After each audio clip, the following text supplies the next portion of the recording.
So after some technical difficulties, Dana, thank you for coming on. No problem. Glad to be here.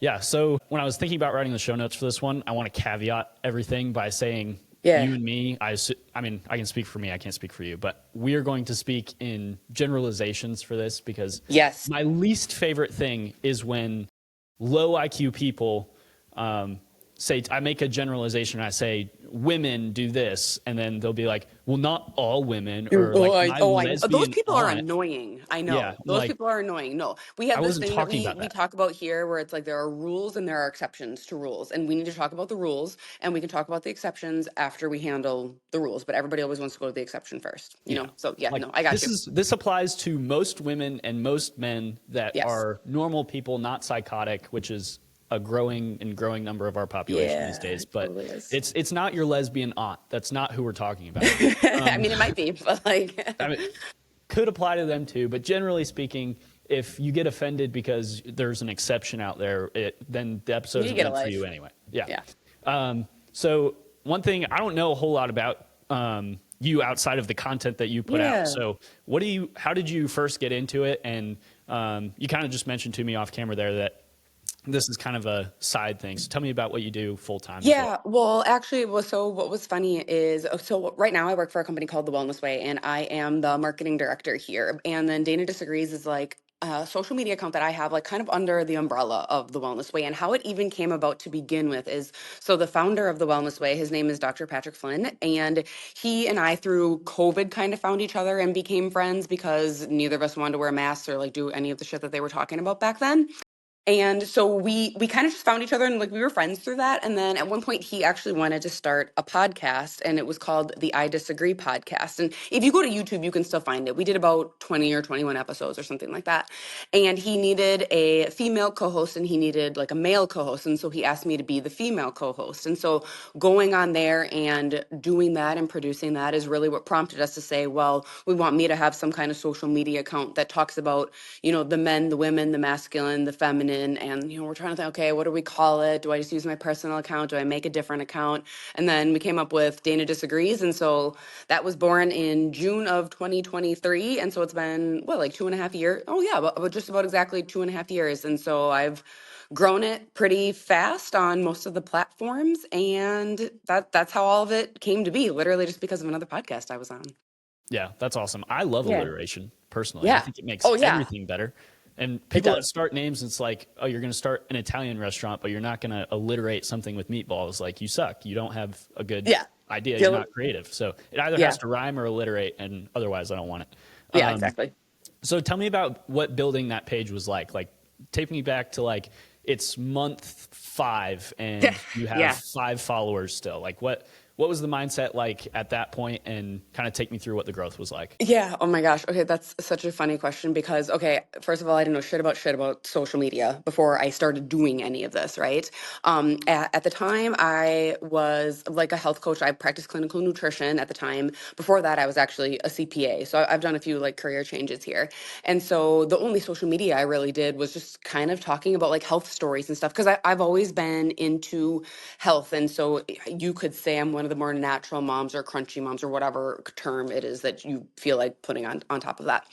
But so the only content that I really made was just kind of telling like health stories or talking about vaccines or talking about things inside of COVID, right? I didn't have any experience producing any content or writing a script or thinking about a hook or editing anything, shooting anything. Like I don't know any of that kind of stuff. But then, well, we just wanted me to start talking about the things that I kind of already knew, right? And so I think I put together the first time we went to film some. I think I put together like 3 of them or something like that. And then we did another, I don't know, 10 or something like that. And so one went out in June of 2023. And then they just kind of got sprinkled in June, July, August, September.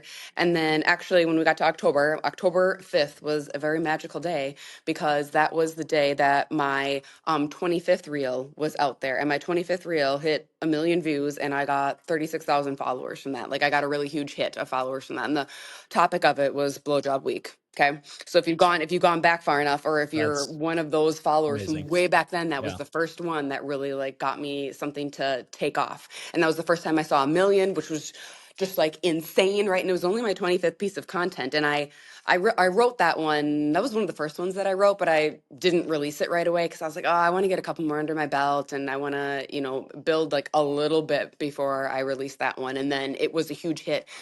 It topped out at about 15 million views or like organically, which is super awesome. And then so that was in October. So, I mean, what's that? Like 5 months in, I got a nice big hit of followers. A few months later, I actually did a long form YouTube explaining what I meant by that because you know what it's like. You have 45-second pieces of content and you can't explain the whole entire thing or give the reasoning behind it or maybe hit all the exceptions to the rules, right? And so I did a longer form piece of content that was probably 20 minutes explaining more about that week and why I was saying that. And I took two clips from that and I got another couple million views out of those and another big hit of followers. And so in I don't know, the first 8 or 9 months, I think I hit, 50,000 followers on Instagram anyway. Facebook and TikTok and YouTube are just kind of like coming along for the ride. They got their own hits at, different points and everything. And then let's see, that was in 2024. And then I don't know, right around that year mark, I started to have a few more that just kept like hitting a million. And I probably netted about anywhere from 200 to 500 followers a day. It was just like some pretty steady growth and stuff. And so I've seen a lot of that. I've seen it plateau for a little while. I've seen it pick up. I haven't really seen, a whole lot of loss. And when it is, it's bots anyway, because half the internet, let's be real, like is bots. You have a lot of people following you, but there's some bots that are out there too. You can tell when they're in the comments because they're all the ones who have the numbers in their name or no profile picture, or they just say something completely stupid.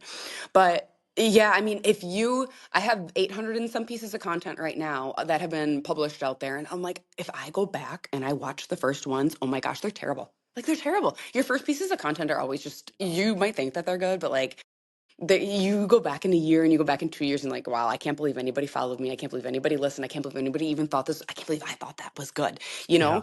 And it's just funny. And someone was putting it together for me at the time, actually, and like editing it and putting all the pieces together. And now I actually just do my own stuff. And because, I don't know who all follows you and stuff, but if you have people who do want to create content, the one thing I would say to them is, oh my gosh, you just have to go do it. You just have to be okay with sucking with it for a while. And that's okay. And you don't need to overthink it. And it doesn't need to be perfect. And yes, there are plenty of tips that I could give you along the way, but you just got to go do it and figure it out because the algorithm rewards people who just like point, shoot, and it's not perfect. Like you're authentic. Whoever's authentic is going to win the game, which is why I'm winning the social media game. So on Instagram now I'm at about 170,000 followers. Facebook is, let's see, I think I'm right around 70,000, 60 or 70. TikTok's 70, and then YouTube we're working on the YouTube. I'm almost at 1,000 on YouTube. Man, that one's been dragging behind a little bit. So I'm working on that one. I just started a podcast over there too. I'm only a couple episodes in, but that's just Dana Disagrees over on YouTube also. So yeah, I that's well, that's been the journey. for anyone that I just want everybody to know, we spent about 10 minutes just staring at each other because the audio wasn't working before this. So we didn't get to talk much before this, but the 5 months was a complete guess. But Yeah. it sounds like that's the story for a lot of people. You have to stick with it for at least half a year before you see any kind of real growth.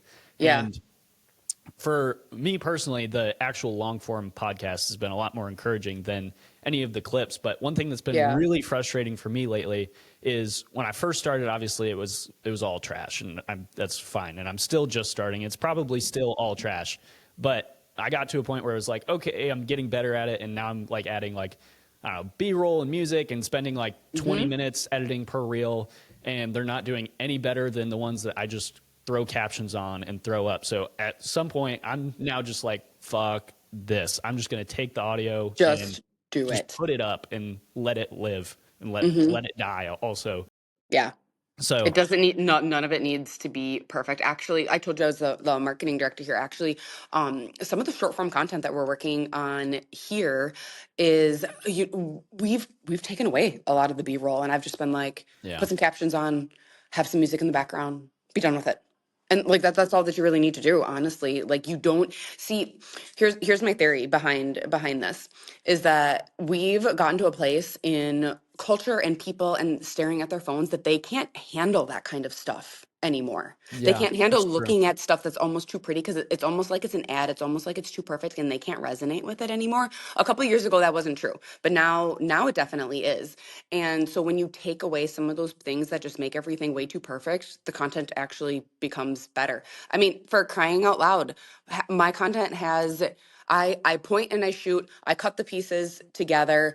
I don't practice really what I'm saying because I want it to come out super authentically. I put Yeah. captions on it and I'm done. I rarely will have any kind of B-roll, and you can see the kind of following I have and the kind of views that I get on it. It's just that's what wins the game. Yeah. I put up a reel the other day, and it was essentially me sitting in my car because I was like, I want to get back to my roots here, because when I first started this, I uploaded like 30 30 or so reels or whatever you want to call it to TikTok. Hmm. And it was all just talking about whatever I wanted to talk about. And I did it. I did like 3 videos a day for like Hmm. 2 weeks, Oh my and gosh. they were doing well. Like I had one Yeah, video hit like 10,000 followers in like or not followers, 10,000 views in the first week, which when you're just starting, that's exciting. that is Um, exciting when you're and yes.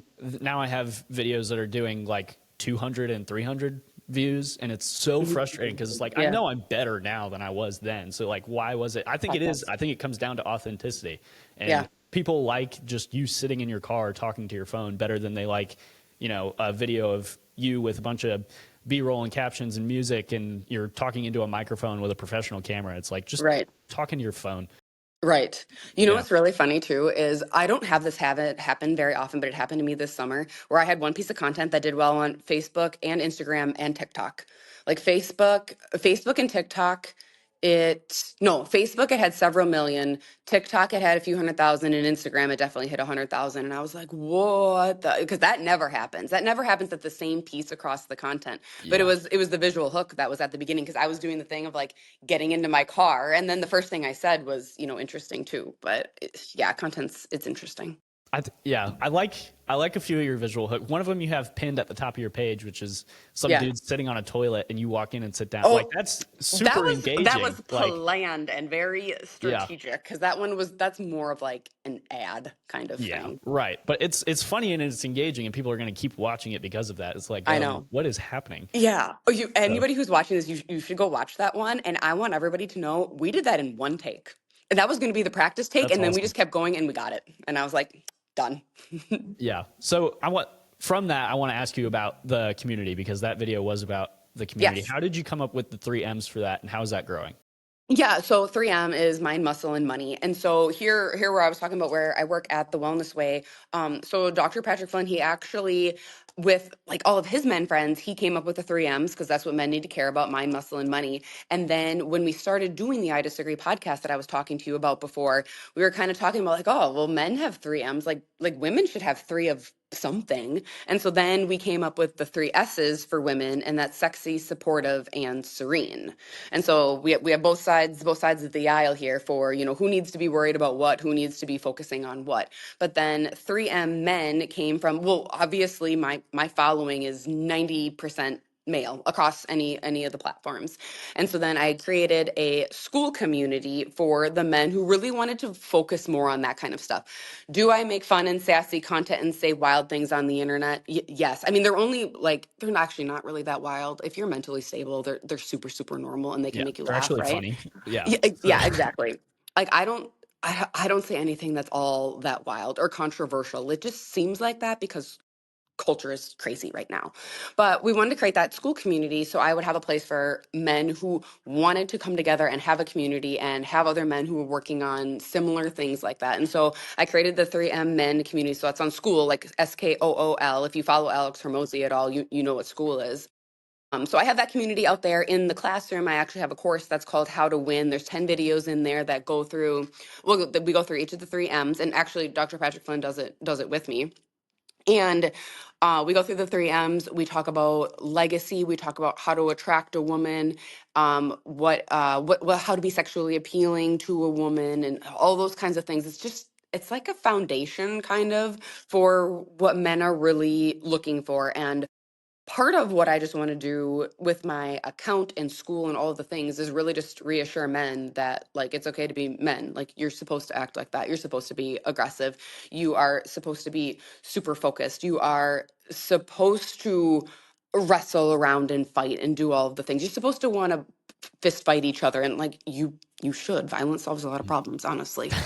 And so Yeah, I have a podcast episode on that coming where it's like violence is the solution. It is. Men a should be lot of allowed to fist times. fight. Yeah. It just is. Think about if you could just get punched in the face, like how much more careful would you be about what you said? Would Oh we my have all these God. furry people Yes. around? Would we have all this purple hair and red glasses? No, because if you were to get punched in the face for the things you said, you probably watch your mouth a little bit. Well, that is lost on our society today. I talk about that all the time with my girlfriend's brother-in-law. He always talks about, oh, back in my day, we used to get in like fights all the time, stuff like that, because you knew if you said something, and it stopped people from saying dumb shit. Because if you knew that you said something stupid and you were going to offend somebody, you knew you were going to get your teeth knocked in. So you watched what you said more, and we Which had is also less a good stupid stuff experience. out everywhere. Yeah. Yeah, exactly. And obviously, now if you ever lay a finger on somebody, if you're still in school, you're getting expelled and suspended or whatever. And if you're in the workplace, you're getting fired immediately, which obviously you should. But you should handle it on your own time. But you're going to Yeah, jail nowadays. And I know. It's too especially much. for men and boys and teenagers, I don't necessarily think that grown-ass adults should be fighting as much. But teenagers especially need to get beat up at least twice, in my opinion, because it teaches them, okay, this is something that is acceptable to say. Here's the line. And if I say this, then I'm going to get my teeth knocked in. And it also teaches you, on the other side of that, not only watch your mouth, but you better be able to defend yourself too. You can't just be this feminine pussy, Yep. for lack of a better term. Yeah. And, No, that's the you correct. have to be physically demanding as well. Yeah, definitely. I have two boys. They are 8 and 10, and they're boys. So they wrestle, they do all the things. I don't tell them no. I mean, I tell them like get away from Yeah. me, like go outside and do that because Right. I don't want you by me, or I don't want you doing that in the kitchen because you're gonna hit your head on the counter, and I don't want to use the medical system or anything like that. And so, but I don't stop them from doing any of those things because I know that that's how they're bred. That's how they're wired. That's how they're supposed to be. I want them to go do that. I want them to go outside, run hard, get tired. Little boys they're supposed to be like that. And I don't really stop them from beating each other up either because if one comes crying to me about the other, I'm kind of like, well, what'd you do to make them kick you? Go And handle we it. have Yeah. those kinds of conversations, and I'm like, oh, okay, well, then did you kick them back? Like what happened? Like what happened here? And then there are times too where I'm like, hey, like, look, you got a little mouth on you, and I would rather that your brother punched you. Otherwise, when you go out into the world, you're gonna get punched by somebody else, and I would Yeah. rather this happened Exactly. here. So, yeah, that's what Well, happens in my house. That's how I yeah. parent. I Not also maybe think not the most conventional, but that's what I true. do. Yeah. Well, I think it's also lost. We don't have fathers anymore. We have two mothers in most households. It's the father's job. I mean, like you said, boys and teenagers are wired to have high testosterone, go after each other physically, be brutal animals. And it is the father's job to take that and channel it in the right direction. But if we don't have fathers doing that and we have two mothers doing that, that are just going to suppress that and tell them that's not okay. And you don't have, you shouldn't have that instinct instead of, okay, you have that instinct, now go use it for good. Then we're going to see the degradation of society of men like we have. Yep. So, Yep, exactly. There's that. Do you know that saying where it's hopefully I don't get it wrong. It's like weak men create strong times create weak men. Wait, no, hang on. That's not how it goes. Strong men create good times create weak men create bad times create strong men, right? It keeps going like yeah, in yeah. that cycle. Like it's that whole idea. That's kind of where we are. Like we've had some good times and now there's some weakness going on, but because of the weakness and the bad times, now more men are starting to step up again. It's like just doing the whole cycle. Yeah. Well, digging into a little bit of your content, one of your main points is that in relationships between men and women, there should be polarity, but not Yeah. necessarily equality. And that Yeah. goes back to how we're wired and hmm how we grow up and how we're raised. So, can you define terms for starters and then kind of explain that as well?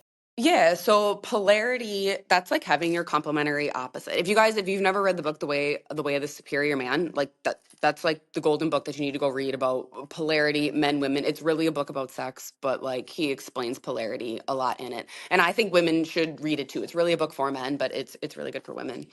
But polarity is about having your complementary opposite, right? So you have masculine and you have feminine, and they're like poles and they're like magnets. They need to attract each other. And so the more masculine you have, the more feminine that you need to have. But the problem that's going on in society is that we're all getting so close to center that like how are you supposed to be attracted to somebody? Because if you're both like balanced, or if you're both trying to be in charge, or neither of you is in charge, like how can you be attracted? You can't, because you don't have passionate thriving relationships when everybody's just so balanced out. It doesn't work like that.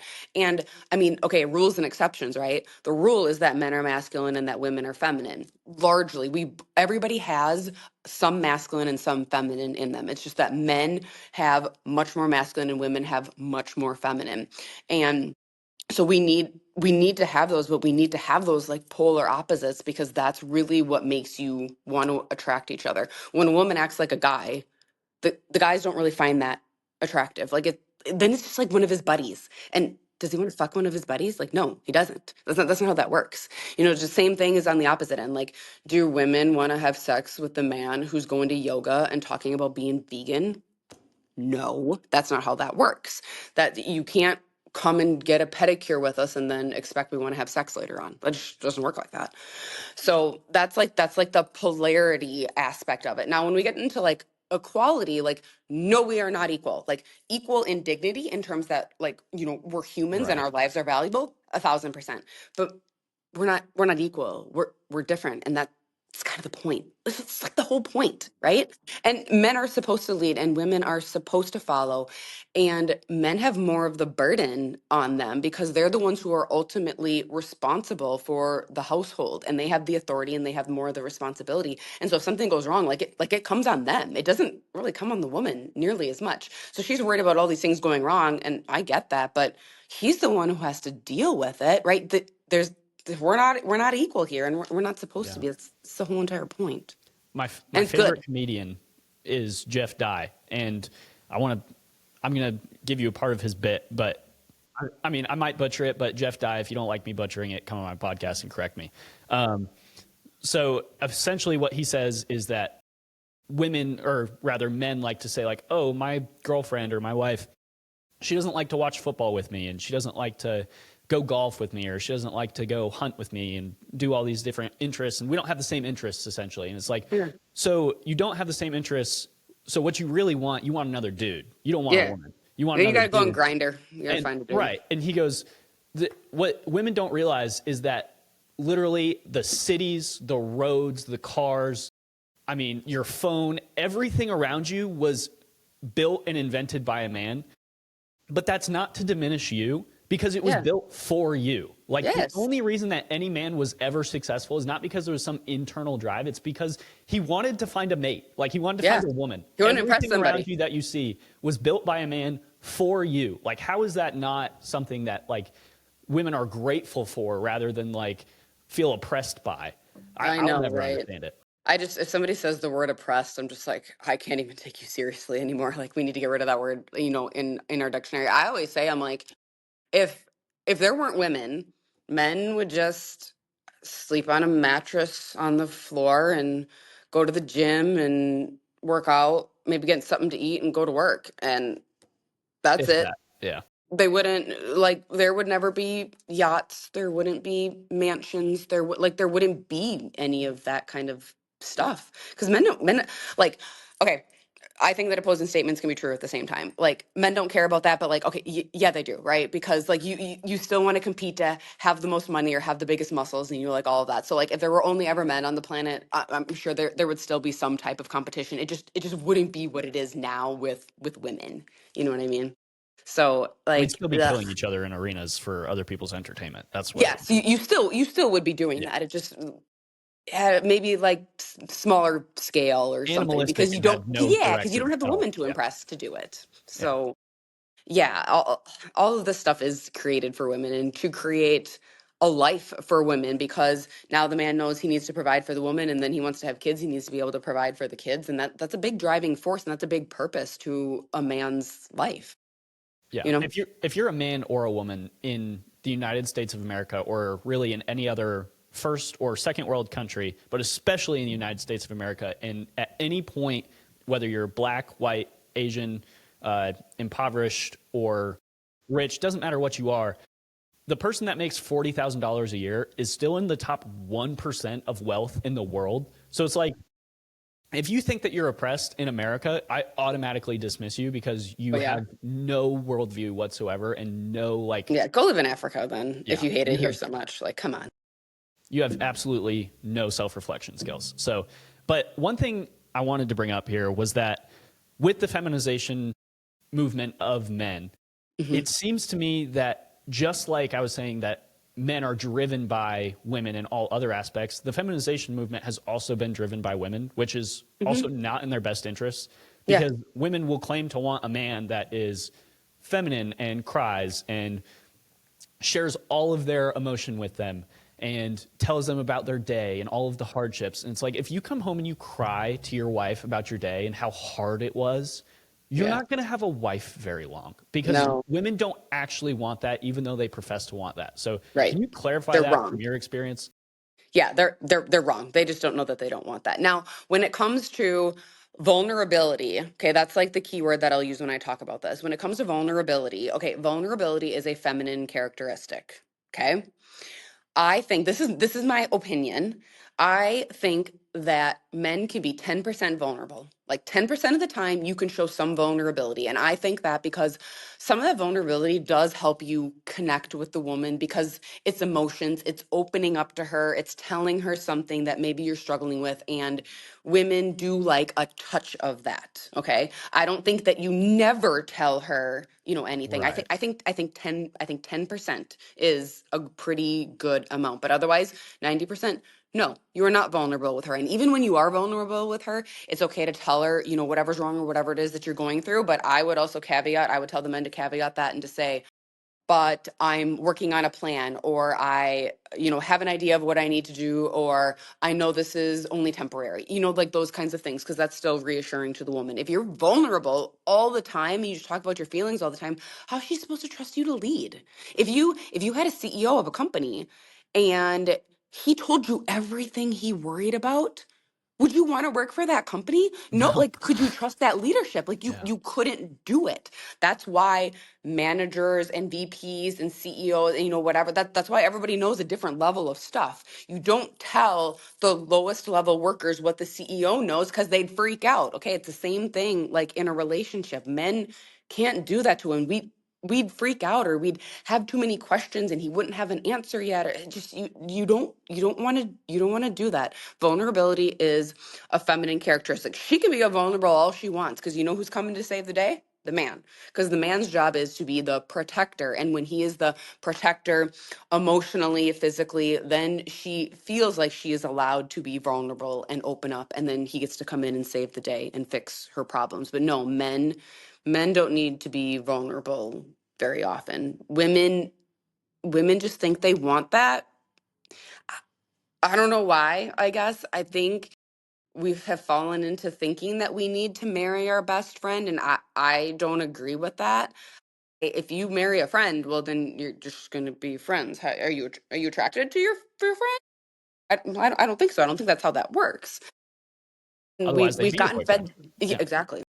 We've gotten just kind of like fed these lies in time, and people fall for them. And when you really step back, you got to see that no, the man doesn't need to be vulnerable all the time. He doesn't need to share all of his feelings, and she needs to be okay with that and trust that he's really leading. And if he's a good man, he will be able to keep all of that in check and lead, and not let her know how much is really bothering him. Because the other thing that women really just probably don't understand is just the weight that's probably inside of men's brains. We think that we have a lot going on inside of our brains, and we do. That's a conversation for a different podcast, right? We can get into hormones and we can get into women, and that it is hard to work outside of the home and then have kids, and pregnancy and breastfeeding and hormones and having your site. Like we can get into like yes, like or no, that is not fun and that is not easy. But we do not handle mental stress well. Men are supposed to handle the mental stress. They can do that. And if women had any idea what was going on and the pressure that men felt inside of their brains, they'd probably explode. Well, I love that you wrapped it up that way, because men understand, like, you have to wear bras and they're uncomfortable and you have blood gush out of you once a month. Yeah. Like, nobody envies you. Like, Yeah. nobody is offering to switch places with you. It's Some not like people are, women. and they're crazy. Yeah. It's not like women. Don't even get me started. Yeah, I know. That's a whole nother podcast. But Yeah. it's not like men are saying, like, oh, it's easy to be a woman and you have, like, you're fragile and you have no mental fortitude whatsoever. It's not that. It's actually the opposite. It's the fact that you have different worries to worry about. Like, I need you to be solely focused on raising children, which, in my opinion, is the most noble task that anyone can undertake on this earth. That's just my opinion. But you need to be worried about raising children and taking care of the home and making sure that we're all fed, like, that the food is actually prepared enough for us to eat it, and all the calendars and everybody's getting on the bus and so on and so forth. Like, you have enough of your own worries. You don't need to be worrying about, like, am I going to lose my job next month? You know what I'm saying? Right. Like, so it's not to say that women can't handle these things, even though most of them probably can't or shouldn't. But Right. also, you have enough worries going on, just the same way a man doesn't want to get home and have you nag him about, oh, Joey did this today while you were gone at work. Well, that's your job. I'm providing Right. for the family. You handle that. So Yeah. it goes both ways. Right. Yeah. The only thing I would say about that is sometimes dad puts more fear of God into the kids than mom does. So sometimes mom does need to wait for the dad to come home True. because that's just a little Yeah. scarier. And I can tell you that from, being the mom, and my dad was always scarier than my mom. You know what I mean? So Mhm. that kind of happens. That kind of happens a lot too. But yes, she is in charge of the home and he is in charge of all the things like outside of the home, and I talk about this a lot too, and that this is just something that's come up from just working where I work, or that we talk about all the time, is how, society, like out in the workplace, that needs to be run in a very masculine way, and the home is run in a feminine way. But we've gotten into trouble. And okay, to be clear, there's nothing wrong with women working jobs, like working outside of the home.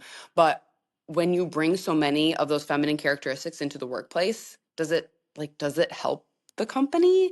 I mean, companies that win are competitive and they are aggressive and they're focused on their mission and they are pushing and bulldozing and moving forward. That's not really a feminine thing, right? That's a masculine thing. Those companies are going to win. If you have a feminine company out there, or feminine leadership, I guess I should say, not a feminine company, but feminine leadership, or too feminine of a culture, you're not going to compete to win, so then you're not going to be able to last, and we can't have that. If we want to have a strong society, we have to have men leading that society. If women, the future is not female.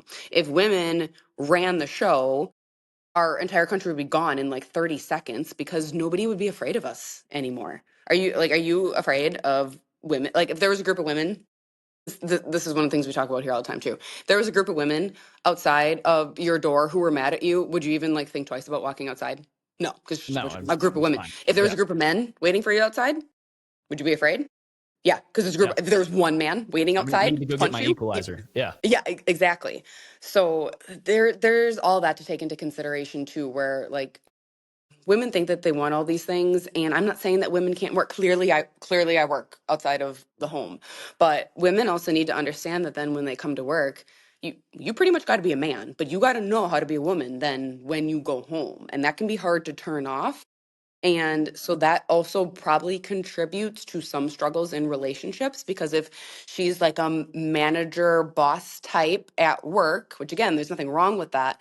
But then if she's directing people and making decisions all day, she's in her masculine the whole entire day. And if she can't turn that off when she goes home, like then you get the people butting heads all the time. And that's not good for your relationship, because he needs to be able to lead at Yeah. home. I mean, in 1920, women earned the right to vote. And since then, Mhm. women have actually outnumbered men voting in every election since like 1940 or something like that. And since then, we have come way more left and way more Mhm. progressive than we have in any previous time before that. And as long as the human race has existed, if you put it all on like a timeline, there would be like Mhm. one little notch over here on the right where women had any right to vote, any right to go work outside of the home, any right to do anything, which I'm not advocating for that to change. Obviously, those are good things that we've made strides on. But with that being said, are we in a better place now since that happened from a worldview perspective and from a societal Right. perspective than we were back in 1940 or whatever it might be? I don't know. I know, right? It's tough because it's like, well, I don't know. I mean, I like the world around me right now. I kind of like my iPhone and whatever, but like, I don't know. The people in the 20s kind of knew something about what was going on and stuff. Yeah. And actually, People were a lot happier. Divorce rates were a lot lower, and there was a right. lot less depression, suicide, etc. Oh, all right. I could get into a whole thing about that too. I mean, just how our nutrition has declined, quality, quality food, quality water, how that's declined, and the impact that has just made to humans and our health, but what that's doing on like the hormonal side of things too, right? Because if you got a bunch of men eating a bunch of soy garbage and all this extra sugar and like what's that doing to them, and how's that changing their bodies, and then how does that change how their brain is wired, Have you ever the funny seen, real quick, have you ever seen yeah videos of like from the 60s of like PE classes in high school? yeah where they're all like, well, they look like men, Yeah. And they're not all like boys, first of all. jacked and doing Yeah, like calisthenics pull-ups. and stuff and Yeah. pull-ups. And like that was like the standard. Like that wasn't Hmm. like, well, these are the Special. athletic guys on the football. No, this Yeah. is like the average kid you go pick out of a class and he can do 20 pull-ups and just not. Yeah. Yeah, the average is So, overweight now, so yeah. that's like its own problem and stuff. I mean, ugh, just crazy. It's crazy, right? It's like the you've probably seen them too. You look at pictures from the beach in the 70s, nobody's overweight. You go to the beach now, tons of people are overweight, and they're proud of it. Like that, I can't. Like, Well, body positivity's got to actually, I die. think we're coming back from that, which is a good We thing. are we are starting to come back from that finally. So I hope there's just like there was a COVID bell curve or whatever, I hope that there is that also for the feminization and all these the transgender movement, all these different things, because the Yeah. overweight thing, that was like a 2010s thing where it was like right after like I forget what the show was called. I was young, Weight Watchers or whatever. Yeah, that was like a help. That was like, I don't know if they had a show for that. That was like a program. I know that. I There remember was, that from when I yeah, was a there was kid. one where you were losing like 500 pounds or Oh, The something. Biggest Loser was Yes, that one. that one. Okay. But the Jillian Michaels era, Yeah. that was like 10 years ago now. So we're finally coming down off that arc, and all the people that were preaching body positivity are like, oh, maybe I don't want to die in 10 years from congestive heart failure and I should lose some weight and get Yeah. healthy. Or like, oh wow, it does feel good to be skinny. Well, how about we do more of this? Yeah, Yeah. I exactly. can't stand that. There's like, I don't know if you've seen this, but there's this one account that I follow out of like morbid curiosity, because they like to like go on planes and like amusement parks, and like they're all like triple XL girls, Yeah. and Oh, they like nice. test like how accommodating these rides and all these different things are for overweight people, and it's genuinely sick to watch. But they're Yeah. like getting like lap extenders, and they're like fighting for like, why should we have to pay Because you're for another fat. seat if we can't fit in one? It's like, Because you're two people. yeah, You're there's three another probably. I person don't know. inside of you. Like, Yes.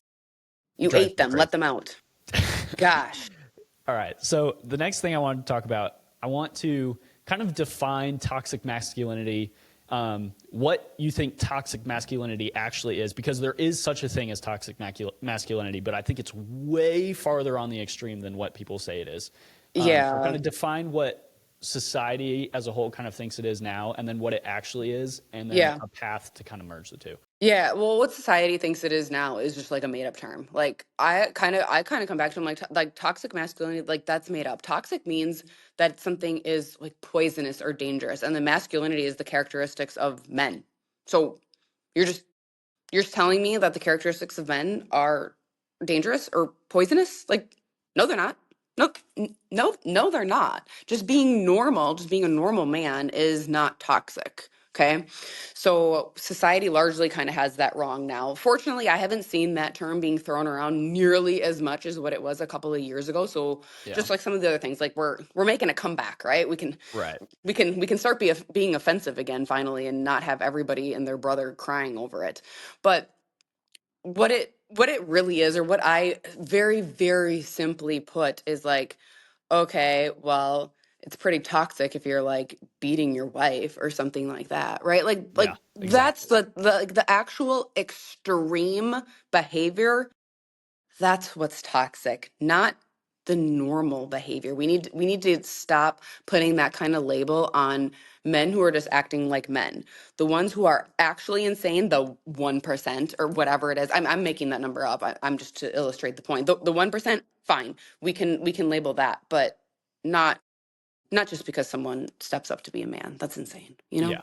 From what I've seen in the various comment sections that I've been in on your videos, I think that's your main critique is that people listen to your videos and think, okay, well, are healthy people going to take this the right way? Yeah, Hmm. probably. But there's going to be that kind of that person maybe in the 2% that's really threading the line of like, being a man in general versus Yeah. going too far and like dominating his wife to a point where Hmm. she has zero say whatsoever and they're no longer a partnership. Hmm. And taking it too far to a point where I would agree it is toxic. Um, what do you kind of say to those people and how do you kind of defend what you're saying against that? Oh, like the people who argue with me, Yeah, basically. I'd that kind are of just saying that it's going to like lead to that, to like more people taking it too far and lead to more spousal abuse, etc. Well, look, sometimes at the end of the day, I'm doing what I'm doing and I'm saying the things that I'm saying. And if if you think that me right here, see my face. If you think that I am causing some kind of harm, like, oh my gosh, get a life. Like, get a life. Like, no, the things that I'm saying are not causing problems. I'm out here solving problems. Okay. I'm bringing us back to more just a better spot of humanity that is just much more, I want to say natural. I don't feel like that's quite the right word, but I'm bringing us back to just how we're supposed to be. So I don't agree with those people of like I'm leading anyone to be somewhere. No, being dominant is a male characteristic. You are supposed to be dominant. You are supposed to have the authority. You are supposed to have more responsibility than her. There is a reason that women submit to their husbands. That doesn't mean the same thing as obey, by the way. Children obey, okay? That's more like blind. And submitting means like you're deferring to him. And that doesn't mean that you never get a say or that he doesn't take something you say into consideration. A woman can certainly give her thoughts and those can be considered in some kind of decisions, but at the end of the day, the man is the one who makes the call. And let's be realistic, in a regular healthy relationship, how often does the man need to go against what the wife says and make the call for the family? It doesn't happen that much. What, maybe a couple times a year, something like that might happen. It's really, really not that much. People are blowing that out of proportion and saying that he only makes the decisions. She never has a say in anything. He won't listen to her. He doesn't respect her. Okay, if that's going on, like that's toxic. You guys shouldn't be together. That doesn't make any sense. But that's not normal. And that's not what we're talking about here, right? Rules and exceptions. Yeah, I think all of that to say that there's a natural law that we all tend Yes. to, if we stick to that sort of natural law, it ends up being what's best for everybody in the long run. Hmm. Yeah. And actually, I think for most people, it's what makes you the happiest and the most fulfilled. If you listen to the podcast, it's no secret that I personally am a Christian. I don't know what Yeah. your faith or anybody else's Yeah. faith I is, believe in God. Yeah. but I think biblically speaking, everything in the Bible that I've read and that I've studied has really lined up with all of this natural law that in the real Hmm. world I see works best. Like if a woman Yeah. is, it's biblical for a woman to submit to his husband. I've always say, I always caveat that with a man has to be worth submitting to because if Yes. it's just another woman in the home, then no, she can't submit to another woman. Like that doesn't make any sense. So the man has to be worthy of it, and we have less and Hmm. less worthy men. I Yeah. can go on that for forever. But if you don't have a faith-based view of morality, of objective truth, and of natural law for which to devise your life's actions based on, I don't know what you do, Right. but do you think the loss and this, I don't know if this is a word, but the secularity of our society has kind of led to some of this rot that is the feminist movement? Yeah, I do think that. Now, I'm not a Bible scholar or anything like that, but I it is my opinion that that probably does play in, because when you do start taking God out of a lot of things don't fall into place as much, or that natural order is getting messed up, or um, sometimes morals just aren't as strong. And that's not to say that an atheist can't have strong morals. They most certainly can. And I know some that do, certainly. But yeah, I do think that is a contributing factor. And, I'm not saying that everybody has to go to church every day or anything, but when you don't have some kind of moral guiding compass, when you don't believe that you have some kind of creator that you will answer to at the end of the day, when your life ends, that kind of skews how you might behave in regular human life. Yeah. I think also written somewhere in that natural law, wherever that might be, we all worship something. And Hmm. we are innately designed to worship something. Some people will worship their phones, some people will worship Hmm. money, some people will worship their spouse, whatever it might be. Hmm. But I think the most well intentioned people tend to worship a religion. Yeah. And in my opinion, obviously, I'm Christian, so I think Yeah. the best religion is going to be Christianity. Hmm. But within that, if we aren't following that natural law and we are worshiping other things, then we end up worshiping things that are going to lead us astray, and Yeah. worldly things will never, ever, ever fulfill us entirely. And so, True. if we have these other things in our lives, then our order is going to get messed up. So, it might be kids come before the marriage when it should Hmm. be marriage before the kids, Yeah. and lead to all these issues that we have in marriage. So, do you think that that has kind of, and then also from a secular worldview, I want you to also answer this question. Yeah. How do you think that that has impacted the divorce rate over the years? And do you think that maybe what are the reasons are for that rate coming down? Yeah, I think I mean I certainly do think the religious piece, plays into it, because it used to be super super shameful if you got divorced and you went to church and stuff like that. Um that some of the pure shame is what prevented you from doing it. But also, like, let's step back for a little bit and realize that we have life, like, really good, and there's a lot of room to just make up problems if we want to make up problems, right? um Human brains are designed to look for problems. And that used to be a good thing back in, Adam and Eve time, when you did need to know what kind of poisonous snake was around. You did need to hear the rustling in the grass because you didn't know what animal was going to attack you. You did have to watch out for the saber-toothed tigers. But and that programming is very, very, very, very strong and primal in our brains. But now we don't have to worry about those things, and we can walk on the street without a tiger attacking us. But we still get set off and scared when an email comes in from our boss. Even though it's an email, it can't actually kill you, right? So your brain still looks for problems. If your brain is too bored, it will always look for problems. And this, I give women a hard time about this, because men don't really make up problems because they're super busy working.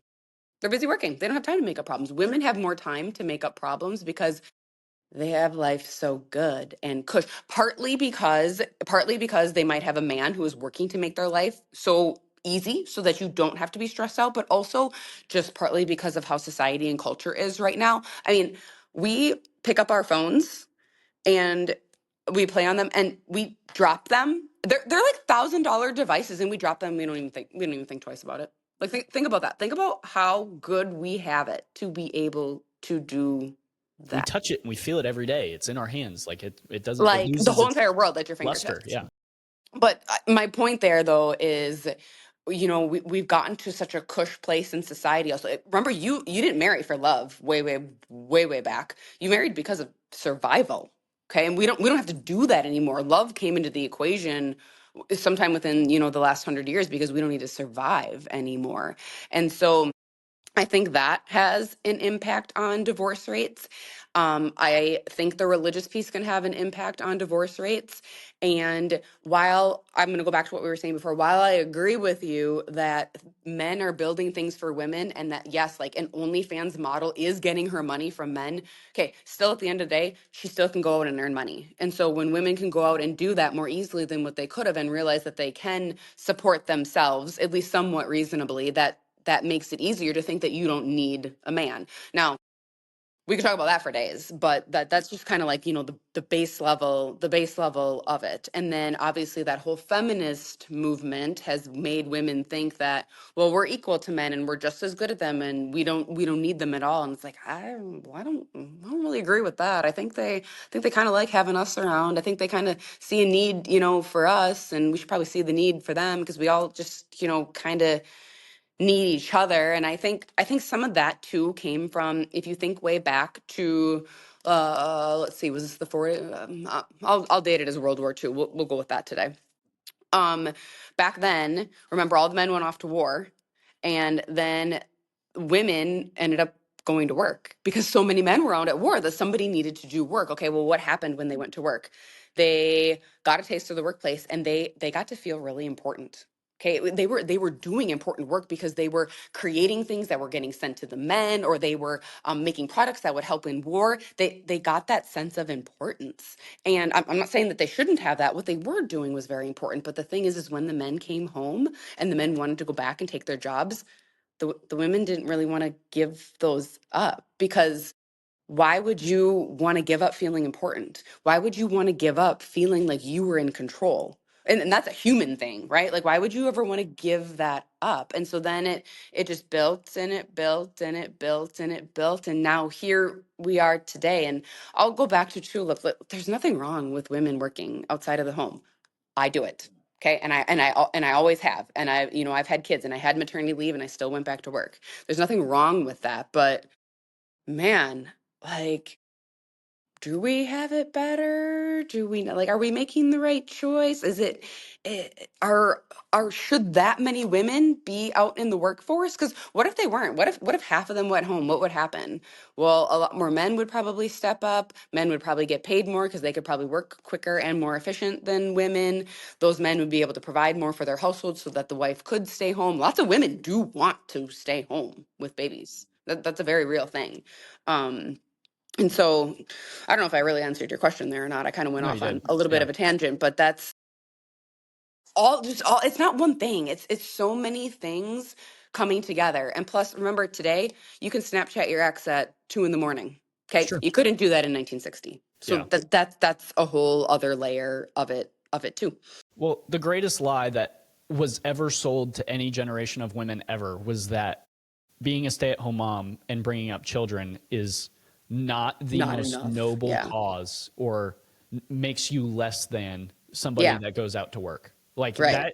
that is the number one most important job Mm-hmm. anybody can ever have in the entire world. And by the way, even if the man were to stay home and the woman were to go out, he still wouldn't Mm-hmm. do as good of a job as you.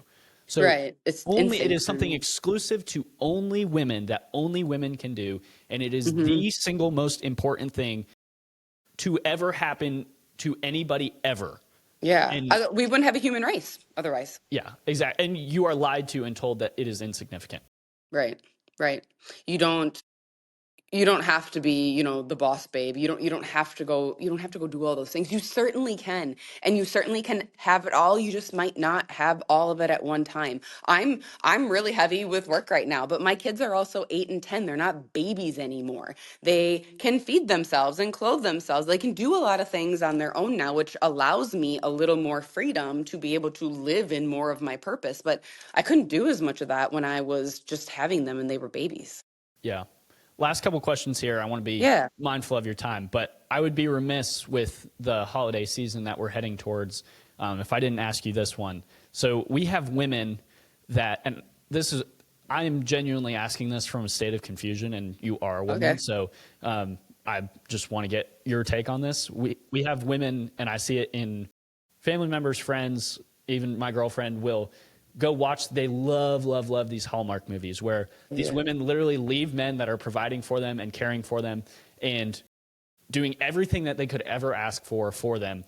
And they go back and they To the country to the and country and they see this guy that's like making no money and is broke and wants to say is being vulnerable and saving his Christmas tree farm. And it's like they see that and it's like, okay, so you want another woman to marry, that's fine. And then they will shut off the TV and then they will open a smut book where a woman is literally being dominated by a man almost to the point where it's like is that rape? Like, she likes it, so it must not be. Like, two such polar opposites of the spectrum.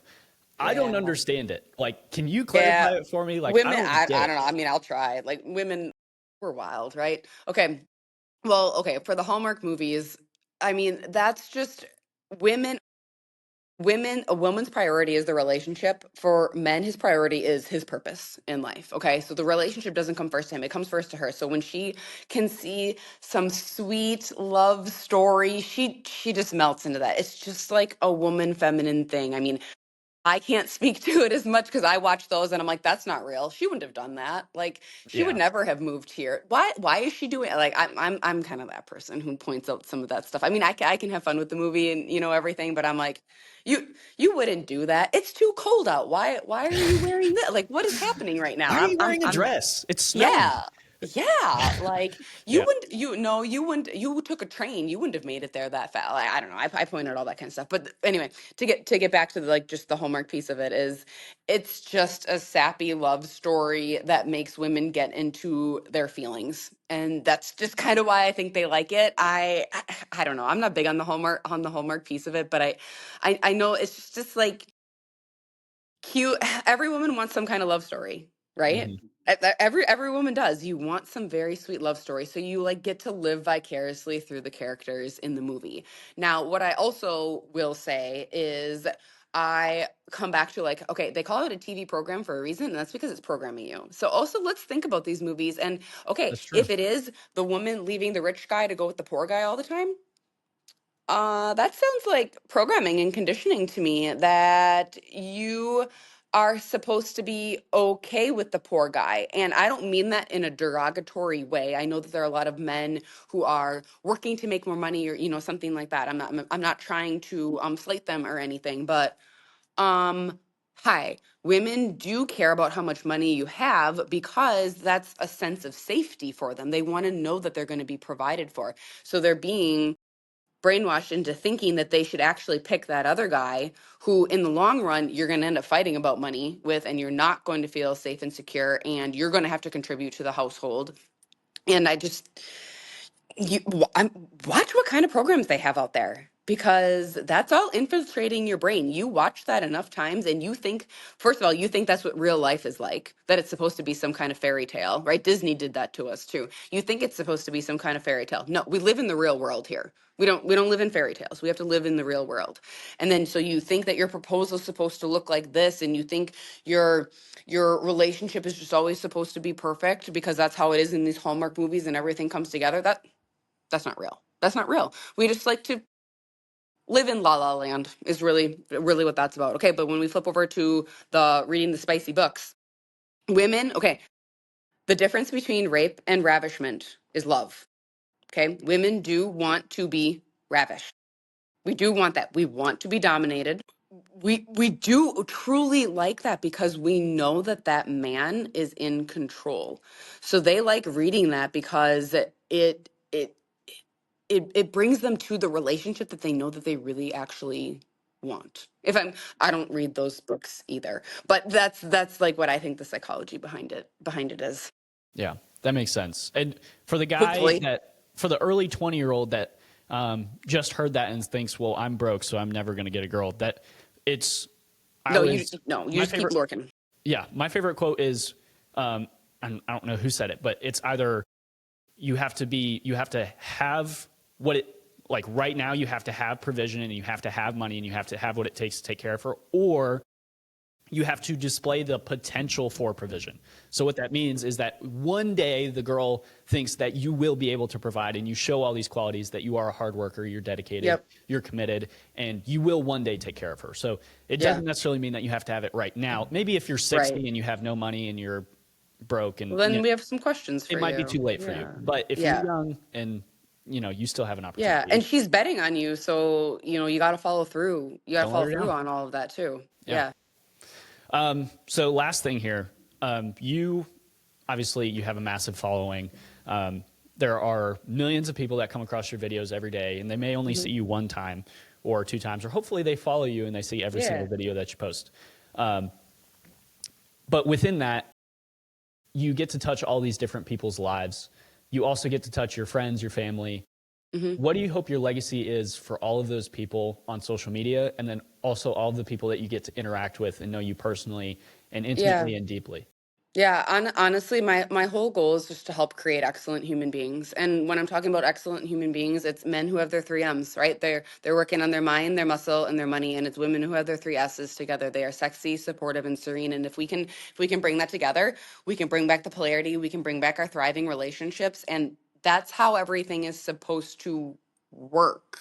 And if we can bring that back to culture, especially because I'm talking about America here because it's where I live. But if we can bring that back, I mean, we can dominate even more than what we already do. It's all about excellence, creating excellent human beings and being the most excellent version of yourself that you can possibly be. Okay, they want you to be fat, sick, and broke. You need to be healthy, wealthy, and intelligent. Okay, because that's the only way that we can move forward as a culture and move forward as a country and get to the place that we ultimately need to be. Great answer. Dana, before we sign off, tell them where they can find you, list all the handles, all the Yeah. community Yeah. websites, all that. There's only one. It's Dana Disagrees, and that's Instagram, TikTok, Facebook, YouTube. I've just started a podcast I was mentioning earlier on YouTube. So I'm starting to put a little longer forms together. So it's not just 45-second clips. I can explain myself, a little bit more. That's what I got going on. If you are on School, SKOOL, then I have 3M Men over there. The link to it is in my bio, definitely on Instagram. I think I have it Facebook and TikTok also. And We'll put it in the show yeah, notes as well. So go find it below as well if you want. yep. Yep. So that's a community I post inside of there, inside of the classroom. I have a course inside of there that you can take. I'm actually working on something for the new year right now too. I'm not ready to give too many details about it, but it's going to be called the Respect Reset.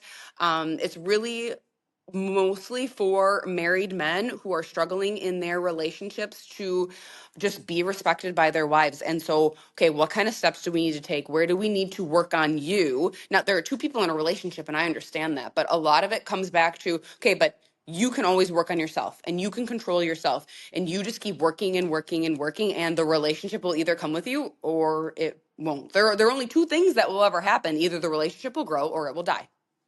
Those are the two options that end up happening. And so I'll have a playbook inside of there. We'll do some weekly calls inside of there so that I can talk to people and answer their questions and stuff. But I have that coming in the new year. So I'll be launching that more in December and talking about that. So yeah. Awesome. Thank you so much for coming on. It was a great Yeah, episode. thank you. Yeah, those are great questions, and good luck with your future podcasts and making all of it, and school and everything. You got a lot going on. Appreciate it. Everybody else, Yeah. we'll see you in the next one. All right, see ya.